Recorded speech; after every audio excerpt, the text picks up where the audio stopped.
হামাসের সঙ্গে সংঘর্ষে ৩৫ ইসরায়েলি সেনা নিহত, আহত শতাধিক। এদিকে ইয়েমেনি ক্ষেপণাস্ত্রের সামনে অসহায় ইসরায়েল, আহত ১১। ইয়েমেনে হুতিদের বিরুদ্ধে যুক্তরাষ্ট্রের হামলা।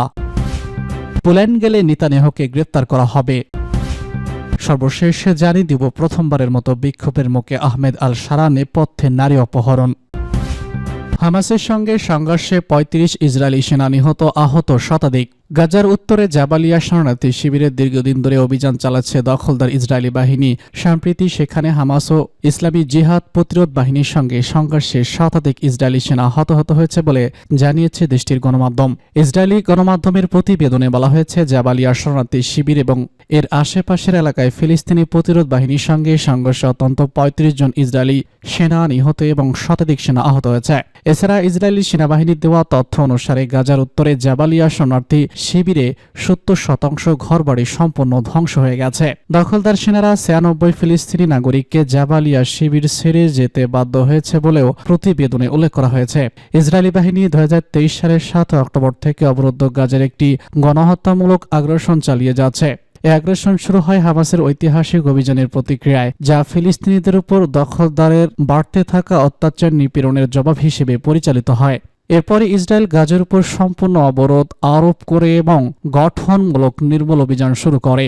উপত্যকাটিতে ২০ লাখেরও বেশি ফিলিস্তিনি বসবাস করত। তাদের জন্য জ্বালানি, বিদ্যুৎ, খাদ্য, প্রয়োজনীয় জল সরবরাহ বন্ধ করে দেওয়া হয়। গাজায় গত ১৫ মাসের বেশি সময় ধরে চলা সংঘর্ষে ইসরায়েলি আগ্রাসনে এ পর্যন্ত মোট ৪৫,৫৯০ জন ফিলিস্তিনি প্রাণ হারিয়েছেন, যাদের মধ্যে অধিকাংশ নারী এবং শিশু। এছাড়া আহত হয়েছে ১,০৭,৫৫০ জন। রোববার গাজার স্বাস্থ্য মন্ত্রণালয় এক বিবৃতিতে জানিয়েছে, অব্যাহত ইসরায়েলি হামলায় গত ২৪ ঘণ্টায় আরও ৩২ ফিলিস্তিনি নিহত হয়েছেন। ইয়েমেনি ক্ষেপণাস্ত্রের সামনে অসহায় ইসরায়েল, আহত ১১। ইসরায়েলি সামরিক এবং নিরাপত্তা সূত্র স্বীকার করেছে যে তারা ইয়েমেনের আনসারুল্লাহ গোষ্ঠীর নিক্ষিপ্ত ক্ষেপণাস্ত্র এবং ড্রোন প্রতিহত ও ধ্বংস করতে ব্যর্থ হয়েছে। ইসরায়েলের শীর্ষ প্রতিরক্ষা নীতি বিশেষজ্ঞ রন বেন ইশাই শনিবার রেইদ আল ইয়াম পত্রিকাকে জানিয়েছেন, ইয়েমেনের যে ক্ষেপণাস্ত্রটি সম্প্রতি তেল আবিবে আঘাত এনেছে সেটি এমন একটি অবস্থান থেকে নিক্ষেপ করা হয়েছিল যেখানে ইসরায়েলের প্রতিরক্ষা ব্যবস্থা কার্যত অকার্যকর ছিল। বেন ইয়েস্টি ইসরায়েলি নিরাপত্তা সূত্রের বরাতে আরও বলেছেন, এখন প্রধান প্রশ্ন হলো কেন ইসরায়েলের বিমান প্রতিরক্ষা স্থলগুলো ইয়েমেনের এই ক্ষেপণাস্ত্র প্রতিহত ও ধ্বংস করতে ব্যর্থ হলো। তিনি আরও উল্লেখ করেছেন, তেল আবিবে সর্বশেষ হামলাটি ইসরায়েলের ধারাবাহিক পরাজয়ের উদাহরণ মাত্র। এটি ইসরায়েলের বেসামরিক কেন্দ্র এবং সামরিক স্থাপনা উভয়কেই সুরক্ষা দেওয়ার জন্য গঠিত প্রতিরক্ষা ব্যবস্থার স্বার্থকে জোরালোভাবে স্পষ্ট করে দিয়েছে। এর আগে ইয়েমেনি সশস্ত্র বাহিনী ঘোষণা দেয় যে তারা প্যালেস্টাইন টু একটি হাইপারসনিক ব্যালিস্টিক ক্ষেপণাস্ত্র সফলভাবে নিক্ষেপ করেছে।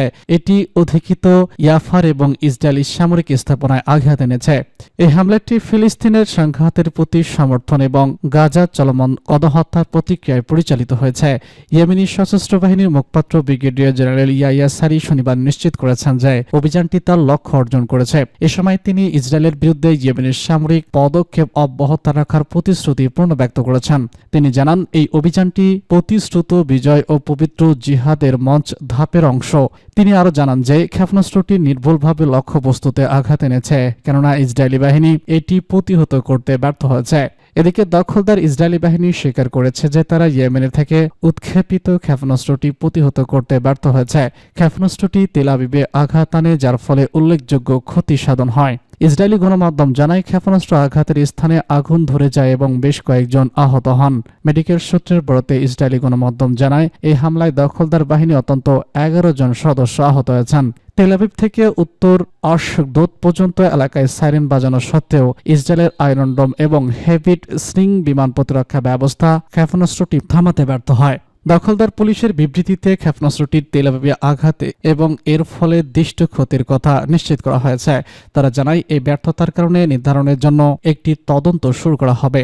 এটিকে এই সাফল্য ইয়েমেনি সশস্ত্র বাহিনীর সামরিক সক্ষমতার একটি স্পষ্ট উদাহরণ, যা দখলদার ইসরায়েলি প্রতিরক্ষা ব্যবস্থার দুর্বলতাকে চোখে আঙুল দিয়ে দেখিয়ে দিল। ইয়েমেনে হুতিদের বিরুদ্ধে যুক্তরাষ্ট্রের হামলা। যুক্তরাষ্ট্রের সামরিক বাহিনী জানিয়েছে তারা ইয়েমেনের রাজধানী সানায় হুতি বিদ্রোহীদের লক্ষ্য করে হামলা চালিয়েছে।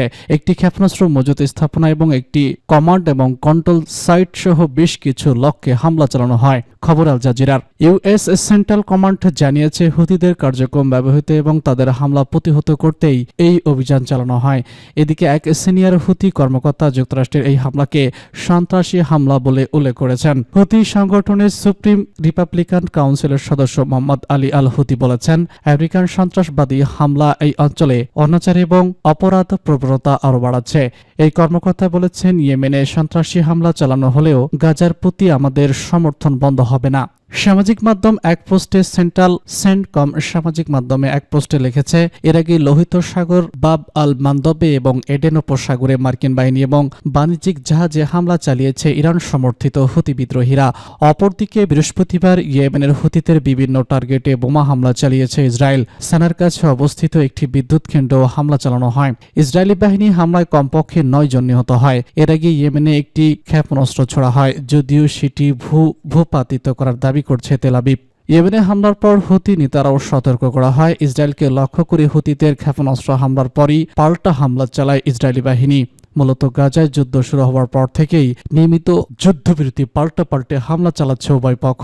ইসরায়েলি সেনাবাহিনী জানিয়েছে, ইয়েমেনে হুতিদের স্থাপনায় সুনির্দিষ্ট হামলা চালানো হয়েছে। এর মধ্যে রয়েছে সানায় বন্দর ও জ্বালানি অবকাঠামো। পোল্যান্ড গেলে নেতানিয়াহুকে গ্রেপ্তার করা হবে। পোল্যান্ড গেলে নেতানিয়াহুকে গ্রেপ্তার করা হবে বলে জানিয়েছে দেশটির উপপ্রতিরক্ষামন্ত্রী আউত সিভিচ। মুক্তির ৮০তম বার্ষিকী উদযাপনের প্রস্তুতি নিয়ে আলোচনা করতে দেশটির গণমাধ্যম রেজওয়াসকে দেওয়া এক সাক্ষাৎকারে এসব কথা জানান তিনি। ভাস্তেস্কি বলেছেন, আন্তর্জাতিক অপরাধ আদালতের সাথে আমাদের সঙ্গে চুক্তি রয়েছে। সে অনুযায়ী ইসরায়েলের প্রধানমন্ত্রী যদি পোল্যান্ড আসেন, আমরা তাকে গ্রেপ্তার করে আইসিসির হাতে তুলে দেব। উল্লেখ্য, গত বছর নভেম্বর যুদ্ধ অপরাধের দায়ে আইসিসির আদালতে অভিযুক্ত হন ইসরায়েলের প্রধানমন্ত্রী বেনিয়ামিন নেতানিয়াহু এবং সাবেক প্রতিরক্ষামন্ত্রী ইয়োভ গ্যালেন্ট। এরপর তাদের বিরুদ্ধে গ্রেপ্তারি পরোয়ানা জারি করে আইসিসি। সেজন্য যেসব দেশ রোম সংবিধানতে স্বাক্ষর করেছে তাদের আইনিত আইসিসি গ্রেপ্তারি পরোয়ানা মেনে চলতে হয়। এরই ভিত্তিতে পোল্যান্ড এই প্রতিশ্রুতি ব্যক্ত করেছে।